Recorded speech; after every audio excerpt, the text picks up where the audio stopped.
माझ्या पण डोक्यात या वर्षी मदवी करून घ्यावं म्हणून विचार आलता हो.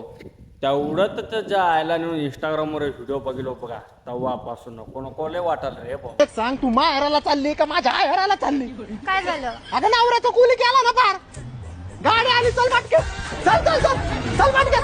ऐक ना, ऐक लसूण राहिले. मग काय करायचं आता? अवजान गेलं लसूण. अगं लसूण काय आता, तू गाडी घे आपण लसूण राहिले. गाडी घे बसून